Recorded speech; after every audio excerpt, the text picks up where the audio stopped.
Sa taglay niyang kulit, tsak ika'y mapapaibig. Ang bibi mo at ang bibi ko. I love you! Love you, pare. Bibo! Bibo!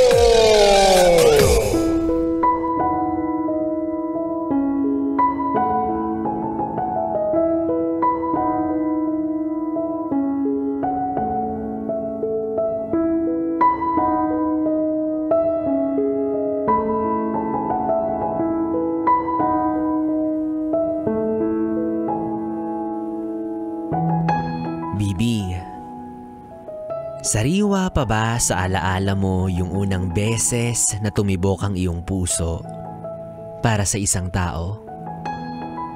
Yung sa hindi inaasahang pagkakataon, bigla kang nakaramdam ng kakaiba sa iyong sikmura nung unang beses mo siyang nakita.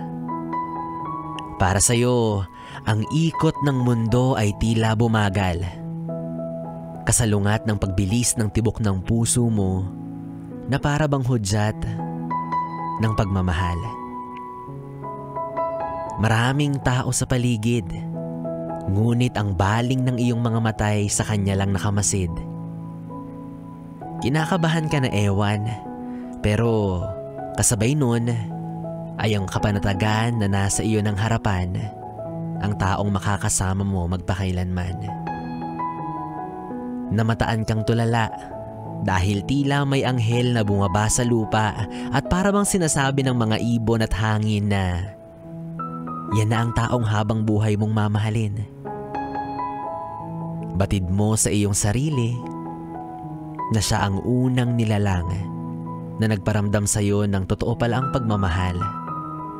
Hindi ito gawa-gawa lang. Hindi rin himala. Bagkus, ito ay mistulang biyaya. Sino ba naman ang makakalimot sa unang beses na nahawakan ng ating mga kamay? May tila kuryente na sa buong kalamnam natin ay dumaloy. At patagal ng patagal, mas nais pa natin na ito'y mas lumalim at magpatuloy.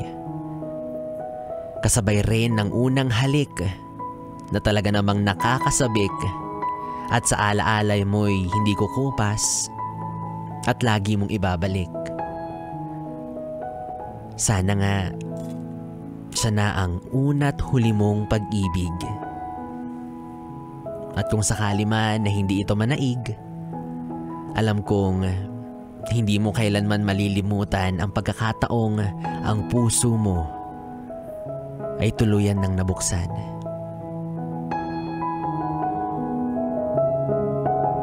Yes, friend, ako pa rin ang iyong kapiling DJ B-Boy Bibo para sa ating tuloy-tuloy na BB Time hanggang mamayang alas 12 dito pa rin sa 101.1 Yes FM.